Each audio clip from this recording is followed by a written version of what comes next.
guys, welcome back to the call room. Today we have super special guest Nikki Bartlett.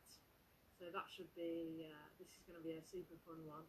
But it's been good so far. We've only done one. We did carry on playing yesterday, but that was brilliant. I absolutely loved that one. And I'm sure today will be a great episode as well. So we'll just wait for Nikki to come in and join us here on the call room. So oh, here we go. She sent a wave, so we'll just get Nikki in here. Waiting for Nikki. Hopefully it works. Sometimes it doesn't. We need a drum roll really for the start of these episodes. Yeah! Hooray! I'm here! Hello! How's it going? Yeah, not bad. How are you? Yeah, I am good. Yeah, all groovy this end? Yeah, good, good. I wasn't sure who was going to turn up today, whether it was going to be Father Christmas, Spider-Man, Rudolph. No one actually knew. Well, Rudolph's here. Oh, well, I'm glad Rudolph's made an appearance. Santa is going out running tomorrow, so is on, on rest. Yeah. I got asked the question of, can you ask Nikki to run down to London from where she is and run around London? I thought, well, that's probably a bit far, but I can ask the question. I would have actually genuinely dressed up as Santa. Oh. Yeah. Oh. There we go. We're good. We're back. Right. Welcome to the call room. Thanks for joining me. Yeah, no problem. It's a pleasure to have you on. If you could just give a quick intro of who Nikki Bartlett is. Well, hi, I'm Nikki. I am a professional long-distance triathlete. I'm also a British PTVI guide for British Triathlon, so I guide visually impaired athletes. And yeah, hoping to qualify for Tokyo Paralympics next year with Alison. And yeah, so I'm also a British professional long distance athlete. Last year I won Ironman Rotty and Ironman Dunleary 70.3. Racked up 14 podium performances, or 15 now, and I'm on my off season. Yeah. Perfectly timed for Christmas. Yes, that is the perfect timing for an off season. Do you know, every single time it comes to Christmas, I don't know what happens at this time of year, but I literally haven't stopped since we got back from the States, which was literally a week ago. But yeah, this time of year is always really busy. So, and I always say at this time of year, God, it's so hard fitting in training. So yeah, of course. It's amazing because I don't have to do any of that. I could just get on with my massive to-do list. That's amazing. Enjoy it. Make the most of it. Definitely. I will want to get off my to-do list and can chill. Oh yeah, perfect. I love it. The first question that I like to ask every guest that comes on, obviously due to the name, is what type of call room athlete are you? And I know it's slightly different. It's not necessarily a room always for you. But basically, what is your personality like before a race? Oh, before a race? Yeah. I'd probably go even louder. Okay. I love it. I love it. Because I have so much energy, I just don't know what to do with it. So I just have this all this nervous, anxious, just twitchy, can't stop, don't like to sit down, but I know I should be sitting down. Obviously I have a lot more energy, so I tend to be louder. It's just trying to come into the call room as well. You want to correct it? Yeah, I guess. There he is. Here she is. Ah, this is the first dog we've had on the call room. This is amazing. She knows when you're talking to someone on the phone because she just has to be there.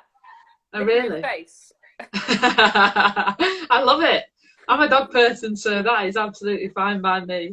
In fact, you can leave. We'll keep twitching. Yeah, I know. No one actually wants to see me. That's just all about Titch. Right, so we're going to start with quick fire round because I love it. So don't think too much about it. Just give me the answer that comes first to mind. Okay? Go for it. So, swim, bike, or run? Or run. If you had to choose to go on one, would you go on Strictly Come Dancing or I'm a Celeb? I'm a Celeb. I would literally get voted off the dancing one straight away. I don't know, you know. I don't know. You're pretty talented there, Nikki. No. If anyone wants to have a laugh, maybe I'd be kept on it, but for any kind of like performance, dancing performance, I'll be off straight away. There's only one you dance never know. I can do. Point your finger dance. Energy gel or energy bar? Bar. Favourite Christmas film? Oh my god. I quite like that. I just rewatched The Holiday. I like that one. Great film. Yeah. Great film. What's your race day breakfast? What do you have before race? Porridge, with golden syrup. And then I just snack on Cliff Blocks up until until the gun goes. Yeah, no, sounds good. What's your favourite session of the week you look forward to the most? Some kind of run. Do you know what? Probably my long run if we go into the trails, especially into the Peak District. So yeah, long adventure run. Oh, I can understand why. No pace, just go and just explore. I love it. Does Bex join you for those bits of those? She does. Yeah. Oh, that's great. That's great. It's great because I just run faster up the hill and I'm terrible going down, so she'll catch me up on the down. I love it. Real or fake tree? Real. If you had to switch out one discipline, so swim, bike or run, swim, which would you switch out? I knew that was coming. Sorry, Lauren, me so sad. But when you didn't learn to swim until you're 25, that's one's shifted. Yeah. That's fine. What would you switch it for? Ooh, rowing. Yeah, good one. Thanks, Bex. Do you have an advent calendar? Oh, we always do, but because we missed most of the month, well, not most of the month, like 10 days, we decided not to, but we're more than making up for it with pretty much a bar of chocolate a day rather than a square. Okay, I hope you are, because that hurts my heart that you decided not to this year. Bex, show us which bar we're on at the moment. Yeah, come on. We're on one of the marvellous, the ones which popping candy into your mouth. Oh, wow. That sounds pretty epic. Okay, I'll let you off.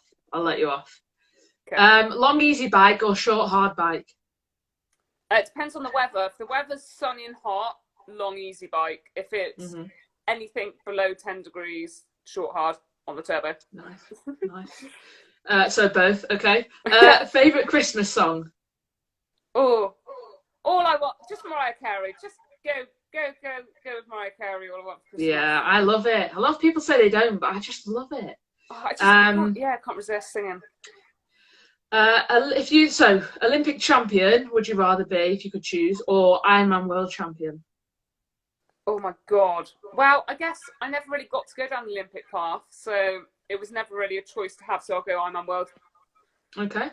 Boxing Day or New Year's Eve? Oh my God. Well, this is the first New Year's Eve, actually. We're planning to do something pretty cool, so... I love Boxing Day spread, when you just have like loads of Yeah. I'd be Boxing Day. Except from this year where we've got something planned, but I will go Boxing Day. Boxing Day, nice. Yeah. Individual bronze or relay gold? I love this one.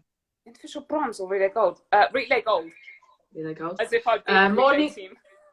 Oh yeah, no, relay gold every time. Not individual. Morning training or afternoon training? Do you like to get it done or? I used to be a morning person, but I'm definitely not anymore. Okay, fair enough. Racer or trainer? Racer.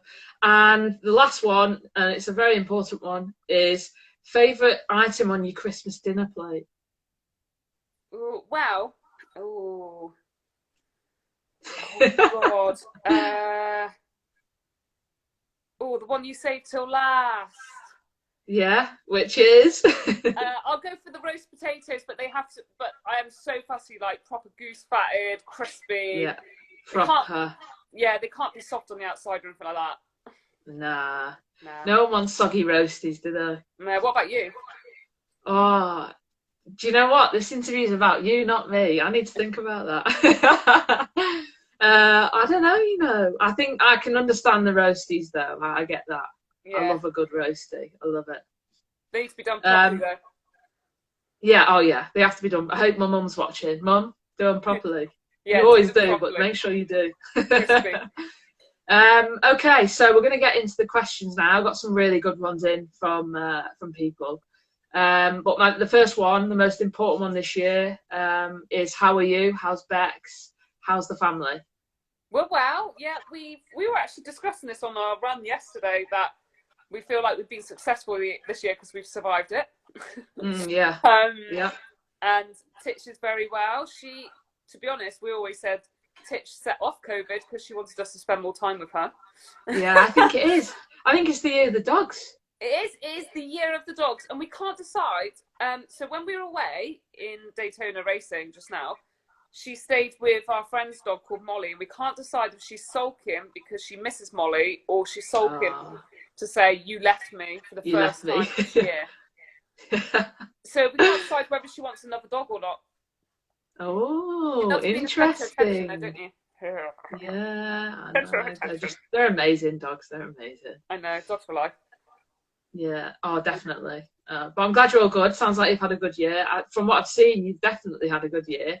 But please talk about your start in triathlon, because you just mentioned a minute ago that you didn't start swimming until 25. No. And I know that it's not your traditional, I started young and went through. And I know that you did a bit of rowing as well, which is interesting. So just explain a bit about your start in triathlon and all that stuff. Yeah, so I started triathlon I properly switched from rowing to triathlon in 2012. And that's when I learned how to swim. That's how I met Bex, because Bex was teaching me how to swim. And yeah, and then I kind of went through the age group ranks from 2012 to 2016, and then went pro in 2016 properly. Stopped working and just gave it the full time and focus that I wanted to give it. So yeah, I started off as a complete novice, had to learn how to swim, bike really. Didn't own a bike, and yeah, and I didn't have any kind of long distance running in my background at all. So yeah, it was a complete new level of sport for me. Yeah, I hadn't done triathlon when I was a kid, and kind of I didn't really know what it was until London 2012 properly, when we watched it. So yeah, so I switched, but I was always at school like one who did all the sports, but nothing, to a high standard. And I certainly did not swim when I was a kid. Yeah. Wish I had. No, but how amazing what you've done, even just so far up until now, and there's obviously lots to come. From starting like that, it's unbelievable. A question that I got in from someone was, how was the process turning pro in triathlon, and what gave you the confidence to believe in yourself to do that? You just said you quit your job and went into triathlon. What was that like? Because a lot of people try and do that and aren't successful like you've been, and it's a really difficult thing to do. Yeah, and I think you just got to have the right support team around you for sure when you're making that big step up from age group to pro. It's a completely new ball game. Like, it's age group racing is completely different to pro racing. And yeah, in 2014, I did Ironman Wimbledon 70.3 when the pros used to go off at the same time as age group athletes, so it was all on one gun, and I came second overall there, including the pros, and that inspired me to take a jump. And I was kind of got to the stage where I'd won the European Championships in my age group and age group overall, and I was winning some events in age group by 20, 40, 50 minutes. So I was like, wow, the next step on is pro, and I knew it'd be a huge step. It was going to be a time of patience. Yeah, so yeah, it was definitely something I knew was going to take a while to step up and be competitive, but at the same time, it needed full-time dedication to it. Otherwise, it's pretty much, I don't know many pros who can balance other than training, and it's not so much different training, but it's the recovery aspects. Like, age group athletes, the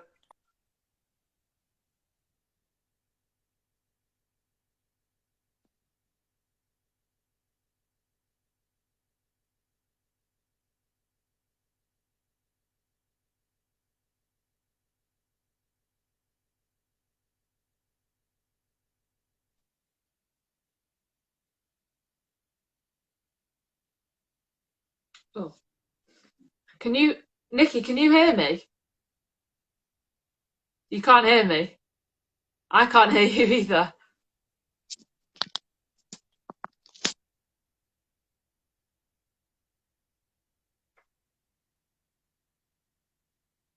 Can you hear me?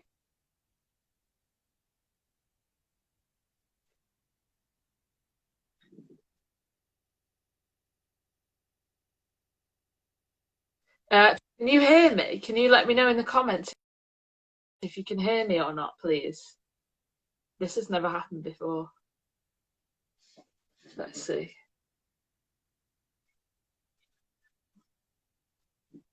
Can hear Lauren, can't hear Nikki. Okay, thank you guys.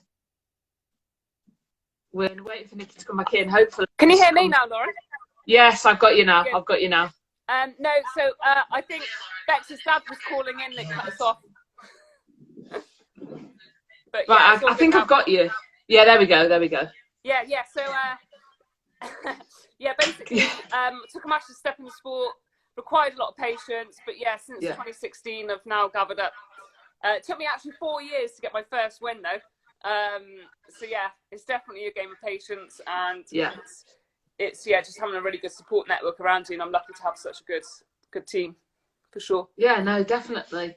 And I think I agree. It's the people around you that, and the support. You know, I always say nothing's individual. It's all about the team around you. Yeah. And it really seems, well, I know you, and I know that you've got a fantastic team around you. So I can see why things are working for you and you're doing so well. Yeah. And enjoying it as well. What was that? Sorry. That's the key part to it. Like, everyone thinks you have to be really serious, and I think people sometimes get wrong and just think like it's actually you've got to put in the hard work and dedication, but also have fun along the way. Because if you don't keep that element, you're not gonna. Your longevity in the sport is going to be so small. Like to have I want another 10 years of competitive pro life in me, so I just try and keep it as fun as possible. Train with other people, mix it up. Don't just think it's one way or the highway kind of approach to training. And just enjoying it with everyone else and sharing it with the wider community. That's amazing. And I think the way that you talk about it, it's as if you've been doing the sport for your whole life, like the majority of athletes have. And it's so important what you've just said about enjoying it and stuff like that. And focusing on that is important. The question I love to ask people though is, what's been the lowest moment you've had so far? Because you obviously talk about wanting to enjoy it and stuff like that, but have you hit like a real low and thought, I don't know if I can do this? Yeah, I did at the end of 2018. I had like a niggle I was trying to get rid of since like June in 2018, and it was coming and going, and I ended up not really treating the injury properly and ended up doing a lot of races, but really to an average performance. And I did Ironman Wales, and it just was terrible. Right. And at the end of that, I needed to properly treat the injury. That was the last time I was injured, actually, in 2018. Really? Wow. Yeah. So I've been injury free for 2 years now. So in that bit where you're just like, God, now I've got to go through a ton of kind of private medical stuff, trying to sort it out. And just the spiral of, God, this is so difficult, because I was chasing races because of the financial side of it as well. Like, for me, if I did home races, like the kind of financial reward is a lot greater than going abroad because you don't have the expenses and that kind of stuff. So I kept chasing the UK races like Edinburgh, Wales, and I just ended up racking up a load of really average races. So that was a point which I was like, oh, should I even bother carrying on? And then actually that's when the Guides for Gold came out, the initiative for potentially guiding a VI athlete to gold at Tokyo Paralympics. So that came up and kind of shifted my focus a little bit. Nice. There's a question here about that. It's and obviously I know you guide for Alison, but I was just wondering how that came about and what that's like, because I can't imagine having, I don't want to say the pressure, but you're guiding someone in a race that's super important. What's that like? What's your relationship like with Alison? I'm just interested to hear all about it, really. Yeah, so I started in 2018. Well, the guiding process was in 2018, like I just said, through the Guides for Gold initiative, and it was a kind of a 2 or 3 rounds process to make sure firstly, that you definitely wanted to do it, and the team thought you were ready to do it and could take on what was required. So I kind of joined properly in the start of 2019, and we had our first race in Milan in April. And yeah, like I've loved it since, and it's really motivating to be part of a team and kind of that team element side, which I just love about sport. That's why I got into sport, because I just love the social element. I love working together. That's what I loved about rowing. That's what I missed about rowing when I stopped rowing. And then I kind of found that team element and just that passion together towards one goal. But obviously it's not just me and Alison, it's all the wider team, which kind of is never shown on the stage, really, is it? Like your nutritionist, your psychologist, your physiologist, your coaches, the whole of kind of network that British Triathlon come under. So yeah, I really enjoy it, and we were ready to go. We both really fit and ready to go at Abu Dhabi for qualification for Paralympics this year, which was like late February. And literally we were so close to go in, and I was like, oh God, we were gutted because we were both ready to smash it. Alison and her husband Jack invested in a really super fast tandem, and we were ready to go on that, all set up, and got all aero tested with Matt Bottrell, and we were ready to go. So we'll just have to pause that and see which one is the first one we do this year. So we've got a couple of races we need to do to qualify first. But it's all a bit up in the air of which races are coming out to be a qualification race at the moment. But yeah, I think the World Champs this year at Milan, and there's a World Para Cup for the first time in the UK for how many years, Bex?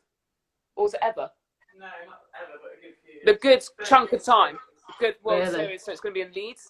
So that's really exciting. Oh, that's cool. Yes, I hope we can do that as well. But whether we do or don't, it's a massive milestone for para sport in the UK. And hopefully a load of para potential athletes can watch it and be like, oh, you know, that's the lead up to Tokyo. I want to be going to Paris or LA, whichever after. Absolutely. So to get that in the UK is huge, and it's been a massive turning point for para sport this year for the UK. Yeah, definitely. That sounds super exciting. I didn't know that, obviously, so that would be awesome. I don't actually know if it's announced yet. I'm pretty sure it is. Oh, it is. Well, it's announced here on Quigley Sport. Don't tell anyone. Everyone that's watching, don't tell anyone yet. Wow, that's awesome. I'd love to know what your perfect race day would look like. So where would it be? If there's a course that you love, would it be hot or cold in the morning? Like what would be your perfect race day? Do you know what? This is actually what happened at Ironman Lanzarote last year. Everyone arrived and everyone was, well, you live in Lanzarote, so you'll know. Yeah. I watched you. I didn't know you at that point. Yeah. I was. And everyone was bricking it for the wind, and I was there like, woohoo! Everyone's scared. Everyone's taking their disc wheel off. Everyone's taking their deep section front wheel off. I was like, this is amazing. So yeah, wind, a lot of wind, just makes it really tough, breaks up any drafting. And it was probably a little bit hotter than I'd like. It was probably tipping over the 30s for the run, for sure. The run was just like clear blue sky, and it felt like the sun was on your head. I don't know, maybe, but I hate the cold. Like, I literally, anything below 18, and I'm like, oh, too cold. It's probably anything between 18 and 25 degrees is my perfect temperature. Lovely. Yeah, below 10, and I'm probably not going to be there. No, I wouldn't either. Not too cold. Can't be below 18 degrees in the water. Yeah, nah, that's just a no for me.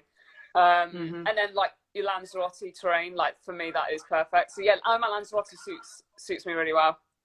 Yeah, well, obviously. Yeah. Someone's just asked, how was Lanzarote compared to Kona? It's a good question. Like Lanzarote this year was way windier than Kona. I mean, like everyone said Kona was really windy, but I was like, this is not windy at all. Compared to what Lanza was this year, but obviously Kona is renowned for the wind. At Kona, the humidity is just stifling hot. It's disgusting. Like the temperature and humidity in Kona is just something I absolutely hate.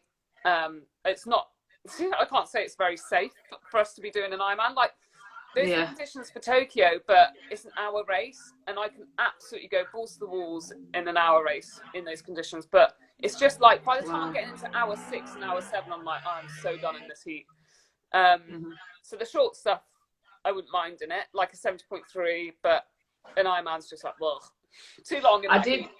I actually remember you posting when you were in Hawaii, like the days before, and just seeing how much sweat you were producing just from stepping outside. I was like, how are they gonna survive this? Yeah, it's the humidity. It's just grim. Unbelievable. Yeah, unbelievable. I wish it was later on in the year. So especially because like here in the UK, you're even like I prepped in a garden tent in my training room, but there's just like we're never in it for a long period of time like other countries are. Like we never experience it. Our winters are bleak. Like look at the state of the winter at the moment.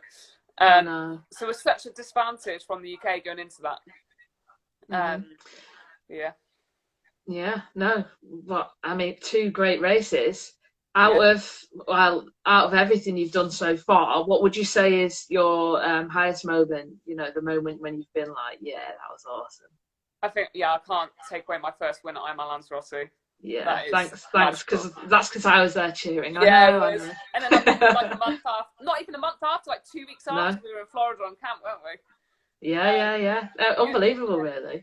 Because Alex was on the bike, I think, leading you on the run, and I knew Alex, but I didn't know you. So I was there with my mum, and we were cheering you on, but we were also cheering Alex, being like, Alex, hiya, you know. And I just remember watching you and being, I just remember watching you and being like, oh, how amazing. And then, got to meet you less than a month later. And just unbelievable to see you train as well and stuff like that. I think it's great. Speaking of races though, how was Daytona after this year and just in general? I think it's just amazing to race. And like, I know it sounds so simple, but travel again, like, I'd say travel, we had a bit of a luxury time because it was obviously essential work travel was allowed. So we had like 4 seats to ourselves, like, on the plane. Amazing. So that was nice, but it's just so nice just to celebrate doing a race again, like just being at a race, like I just miss it so much. And I thrive off racing and stuff. Like my swim bike was exactly to race plan, but I didn't put the performance on the run that I wanted to. So my aim was to come off top 15 on the bike, being pretty, in a pretty comfortable place to deliver a run. And I took the bike really conservatively for me, like ridiculously conservative, but in a position to be able to nail a run. And I just got off in my stomach. I think my stomach, just from drinking and having nutrition, just staying in that aggressive area position, just don't think it couldn't just flow or go anywhere. It just literally sat. And I got off the bike and I was like, oh no. Oh my God, my stomach. And I've never had a stomach issue before, ever. Like, I've never had it in a race, ever. And I could never relate to people when they kept saying, oh, my issues in a run on a race. I'm like, oh, shut up, get over it. But I completely relate to anyone who's had a stomach issue in a race, because it is, you just can't push. Like, I was literally I was barely breathing. I was like just jogging. Really? And then the last lap of the run, it went, and I was like, way, I feel amazing. But it's so annoying because like, I finished the next day, like I didn't have many DOMs. Like I went for an hour run pretty comfortably on the beach the next morning, and I was like, my legs feel fine, but I couldn't push properly on the run. So it's kind of one of those, it's a solid result. And had I had the run I wanted, like I would have been way further up. But it just fuels you for the fire next year, and it was just so nice to be able to get a race in at the end of the year. And I've always wanted an off season at this time of year, so like it was another excuse to have an off season at this time of year. So it was really good. Oh, fantastic! And for all the bad stuff, for all the bad stuff that 2020 has brought, at least you get off season now. I suppose that's a good thing. Yeah. So I start back proper training on the 3rd of January. Right, okay. Oh, nice. Perfect timing. Timing. Really good. This is a question from myself, because I really want to know this. What do you think about joining an Ironman? Oh my God. I do, like, literally every single Ironman I've done, I'm like, I'm never doing this again. It's too long. But you'll always go through that bit. Like, you always will. Like, I've not done an Ironman. Like, even in Lanzarote Ironman, I was like, oh my God, like, this has to be my last one. It's just too long. And that thought process will always stay with you for about an hour, 2 hours, and then it goes. Right. But I guess I'm just thinking about my race plan. Like, I usually come out the water pretty just in the middle, average swim. And then I just think about picking people off. And just concentrating on the race plan. And if you just keep thinking about when you're having nutrition, And then just, there's so much to think about in your race plan. And that's why I love doing like really cool courses like Lanzarote, Ironman Wales, the ones which make you just stay engaged and looking at the views. Like there's always things to think about, like even technical stuff at Lanzarote, like when you're ditching fluid at the bottom of the hill, like because you don't want to be taking up too much fluid and carrying that extra weight, like stuff like that. Whereas the flat courses for me are just a bit like, oh, yawn. Fair enough. But I haven't done a flat Ironman, so I can't really say that, can I? But I plan to go back to Ironman Lanzarote Ironman Wales. I want to do their 10th year anniversary, and it should work out really well because if we qualify for Paralympics, then it will be the week after the Paralympics. So I'll just start my taper into the Paralympic race if we qualify, and then a quick flight home to do Wales. Wow. That sounds pretty epic. A bit epic. jet lag. I also, a little bit. I also just want to point out there's been some really lovely comments about you, Nikki, and to you about your racing and everything. So thanks to everyone that's writing lovely stuff. She deserves it, so keep it coming. Oh, thanks. This is a great question. Toughest session you've ever done? Oh my God. I bet you just like, every Saturday we do like a 20-hour I really brick struggle session. with, it's going to sound stupid, but I really struggle with the long endurance stuff, like right. Kind of anything between 30 seconds and half an hour on the bike is where I'm the strongest. It's like, that's just where I get so much from myself. Like my watts per kilo is sky high. That's kind of why I suit guiding as well, because my bike ability and strengths lie within that barrier. But then as soon as I'm going up to long distance, my hardest sessions I find are the long rides with efforts in. They like, as soon as I see like 5-hour ride with X efforts in, I'm like, oh my God, this is like my worst nightmare session. So that might be a shock to some people listening, because they'll be like, oh, that should be your strength, but actually it's my weakness. Yeah, the long stuff, the long efforts. Fair enough. I can understand why. You said this might sound stupid, but I think probably everyone would agree with you that that's the worst anyway. Someone just asked, I think Hannah just asked, will you be doing Ironman at Lanzarote next year? If I'm just going to be truthful here, if they increase the prize money, the prize money there for Ironman Lanzarote is the same as a 70.3. So like, say for instance this year, Ironman Lanzarote, I got the same money as I did a 2-day taper. We went really last minute to Ironman Island 70.3. It was all very last minute. Got there the day before the race, and I got the same prize money for Ironman Lanzarote, and I did Dunleary 70.3. Wow. I would do Ironman Lanzarote every year if it had proper prize money. Because it's so iconic. The crowds are amazing. The course is just my cup of tea. I love it there, but you can't make a proper living from the sport if you do that race. Right. It's a shame. Yeah. Okay, no, fair enough. You've got 2 questions left. You can decide which is more important. But the first one is, who gets more presents at Christmas? You, Bex, or Titch? Oh, probably we spoil the dog. But probably, I reckon Bex loves the presents. We just got a new car, so we're like, that is enough. I did see. It looks good. I like it. Yeah, it's good. It's blue. It's heated seats. It's automatic. Oh, and you are winning. We don't have to take any wheels off our bikes now, so we just shove the bike straight in. Oh, that's the first thing I thought when I saw it on your Instagram story. I thought, can that fit bikes in? Of course it can. Yeah. Sorted. Yeah, blue. My colour blue. Yeah, no, I love it. Nikki Bartlett blue it is. Yeah. The last question, I like to ask all the guests this. One piece of advice for younger Nikki starting her triathlon career, what would you say to her? I'd say if you were like really youngster, just have a go at all sports, because like for instance, I used to do athletics and stuff. I never used to row until I went to uni. That's when I learned how to row, and I had a career in rowing, and I didn't even know anything about triathlon, and then I started that later life. So just have a go at all sports, enjoy it, share it with friends. Don't take life too seriously, because you'll just you probably won't even make it to elite sport, because you'll just burn out. So just keep it fun. Make sure you don't disassociate yourself with friends and family because you think it has to be that serious that you can't go and see friends and family. So yeah, just keep it fun, keep it lighthearted, and spice it up. Like, you don't have to do your long runs on the pavements to get a certain average split. That's a load of rubbish. Go to the trails, go and see the beautiful nature, go and drive to new places, because the UK has so much on offer. And that's one of the things that when we've been allowed this year, we've just been travelling to, say, the peaks and exploring different parts of the peaks by bike and run. It's been amazing. We're going to go this weekend as well, and we love it there. Yeah, so mix it up and have fun. Fantastic. Super wise words from the incredible Nikki Bartlett there, that people will, if they listen to them and they're just starting out, it will be, they'll have a pretty good career, I'm sure. So thanks for joining me, Nikki. You've been great. Right. I've loved it. I mean, thanks for having me on. Good luck for your episodes this week. Yeah, thank you. No, it's been a pleasure. Thanks to everyone that's tuned in and watched. I hope you enjoyed it. I'm sure you have. And have a great Christmas, Nikki. Yeah, and you. I love your little things in the background. Thank you. Christmas tree over there.